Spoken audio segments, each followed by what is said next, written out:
Hey there, folks. If you want to stay up to date on stories like this one, make sure you follow S News. Seriously, it helps a lot if you subscribe, like, and drop a comment below.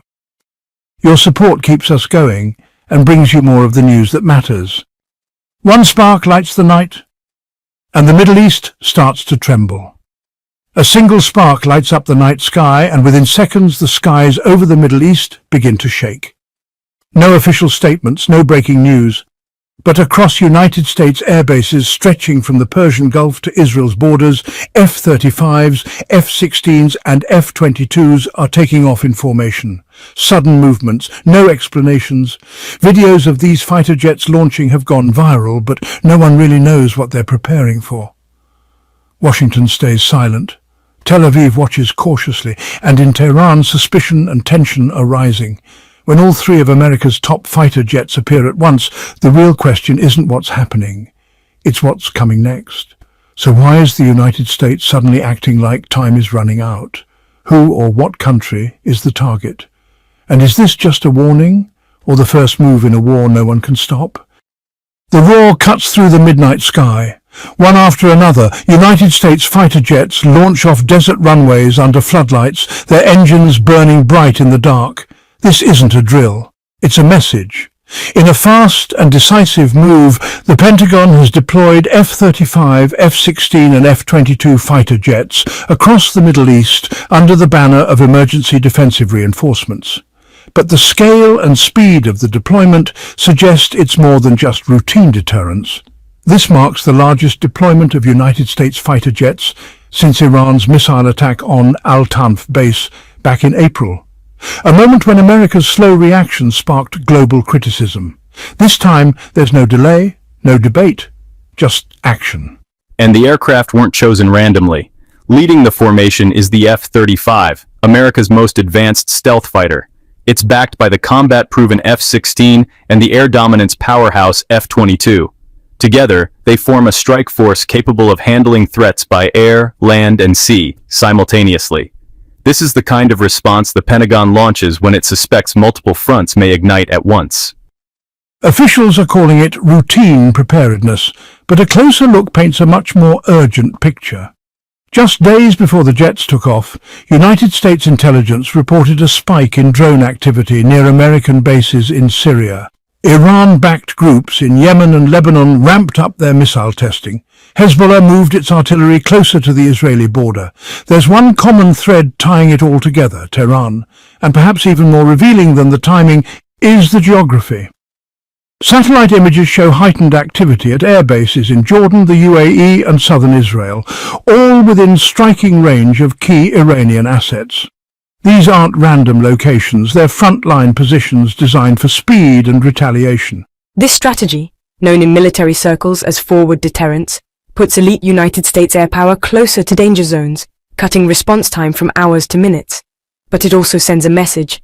Any hostile move will be met head-on.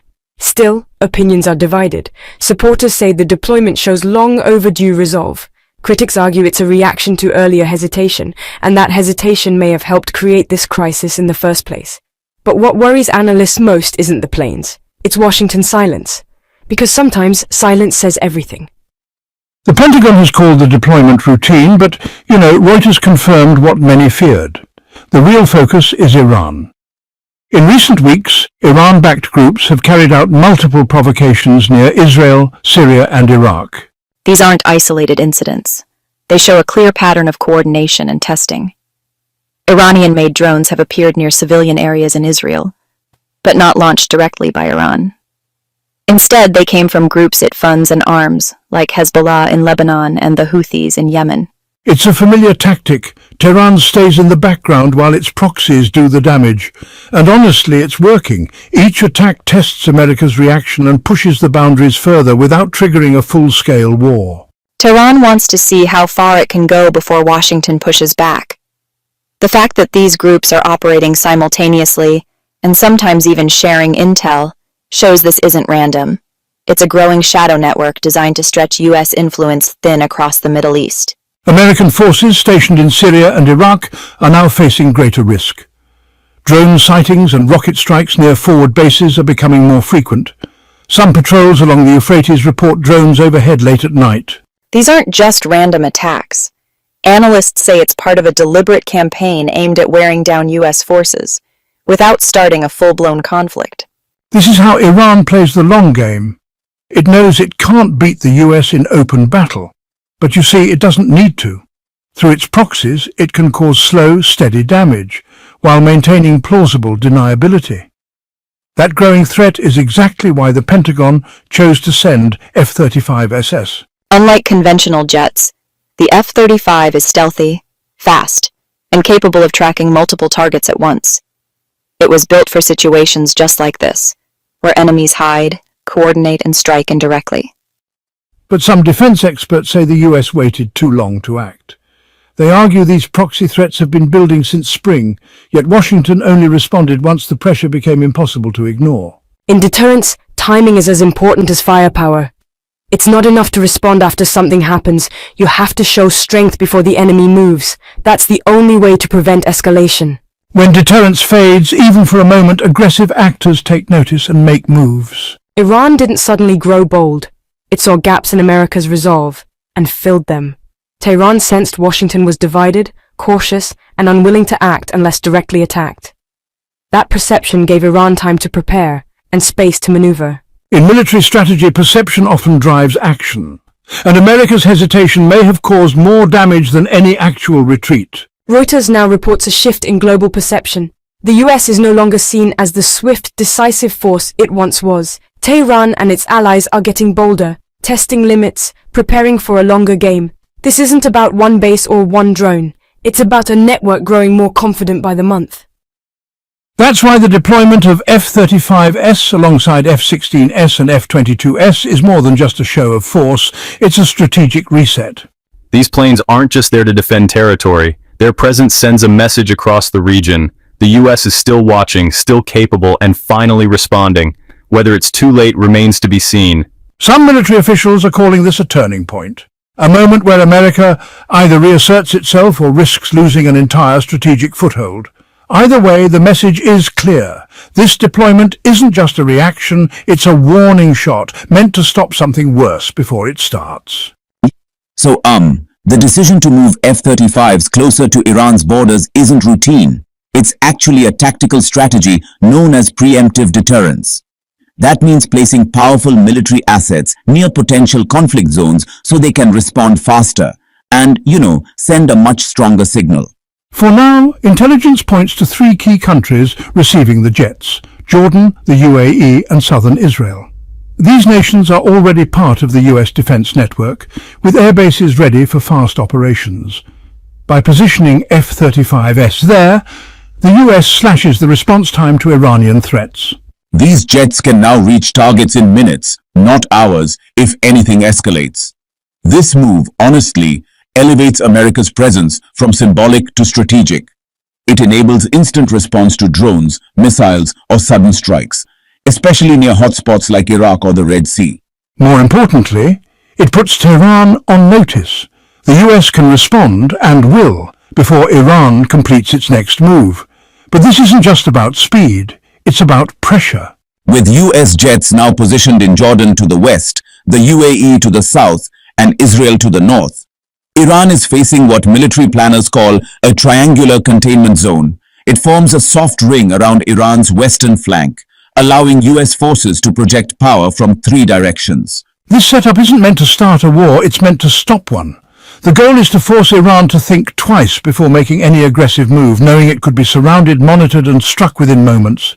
And unlike those massive ground deployments, these jets can appear, strike, and vanish faster than most radar systems can even register them. It's modern deterrence based on geography and tech, not sheer numbers. A quieter kind of strength, but no less effective. For Iran's leadership, it's a daily reminder escalation has consequences. But what makes this deployment even more powerful is how connected these jets are. The F-35 isn't just fast and stealthy, it's part of a live battlefield network linking air bases, satellites, radars, and ground units across the region. For example, if a drone is spotted near the Syrian border, a pilot in Jordan can access that data instantly. If missile activity is detected over Iraq, F-35s in the UAE can launch before anything is fired. These jets don't operate alone. They are part of a high-speed web of sensors and systems working in real time. Tehran knows this. That's why reports say Iran has started relocating missile systems, increasing radio silence in key zones, and testing new jamming gear. But none of that changes the fundamental problem. American tech moves faster, sees farther, and reaches deeper than anything Iran's defenses can handle. This isn't just a military display, it's a political one.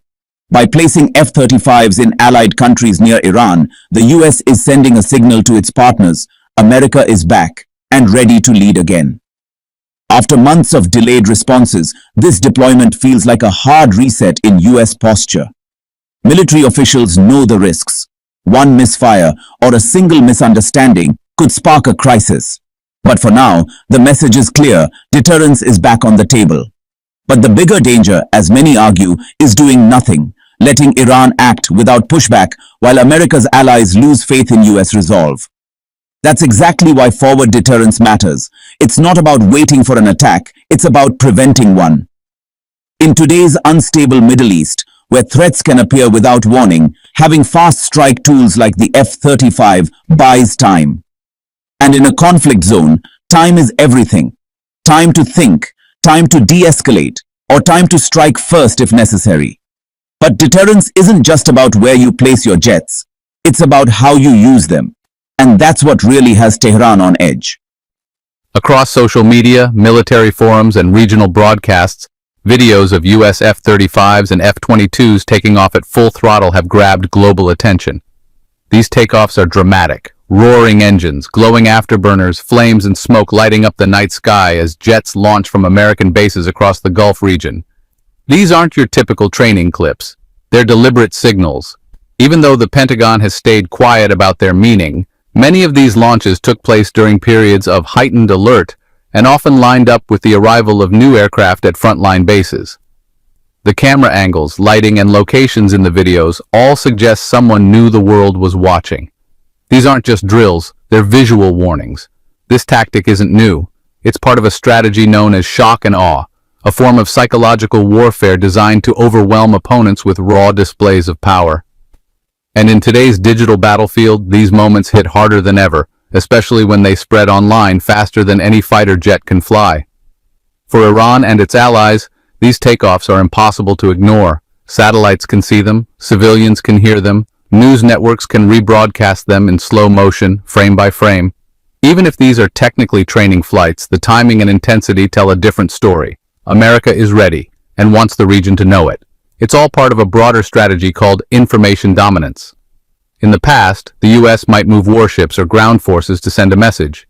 Today, a 15-second clip of an F-22 launching into the night can have the same impact. It spreads faster, costs less, and pressures opponents without giving them anything solid to respond to. And that pressure is working. According to regional reports, Iran has responded by activating more radar sites and restarting surveillance flights to avoid misreading the signals.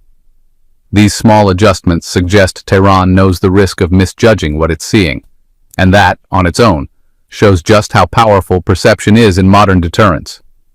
The genius of this approach is that it shows strength without provoking conflict. A fighter jet launching at full speed, caught on video and broadcast worldwide, becomes a kind of unstoppable power. It's not an attack, but it feels like one. And that feeling alone forces adversaries to think twice about their next move. These aren't random shows of force. They're part of a larger information warfare strategy, where images, sounds, and speed replace traditional threats. The jets are ready to go, armed, fueled, and stationed close enough to strike in minutes. That message alone is enough to cool things down. This kind of deterrence doesn't need to leave wreckage, it just needs to leave an impression. And right now, that impression is doing its job. But behind the speed and power of this show of force is a deeper purpose: protecting U.S. troops on the ground. Safeguarding American forces has always been a top priority, but over the past year, that mission has become more urgent than ever. U.S. military bases across Iraq, Syria, and Jordan have faced more than a dozen attacks by Iran-backed militias and Houthi drones. Some of these attacks involved low-flying drones packed with explosives. Others came in waves of short-range rockets launched at night. And while American air defenses have stopped most of them, the sheer frequency of these attacks says one thing clearly: the threat is constant and evolving. That's why the latest deployment of F-35s and F-22s to frontline bases isn't just a show of force. It's a necessary shield. These jets aren't stationed there for symbolism. They're acting as rapid response interceptors, capable of taking out drones, cruise missiles, and even manned aircraft within minutes. When an unknown object enters the airspace around U.S. forces, every second counts. The speed, radar systems, and stealth of these jets make them perfect for the job. The U.S. has now overhauled its entire air defense strategy across the Middle East. Instead of relying solely on ground-based systems, it has built a layered structure that combines fighter jets with Patriot missile batteries, THAAD interceptors, and satellite-based early warning systems. These layers work together like gears in a machine, each one focused on stopping a specific type of threat. Well, folks, that's it for today. Thanks for listening, and hey, don't forget to follow S News and check out our future videos. If you liked what you heard, be sure to subscribe, give us a like, and leave a comment. We appreciate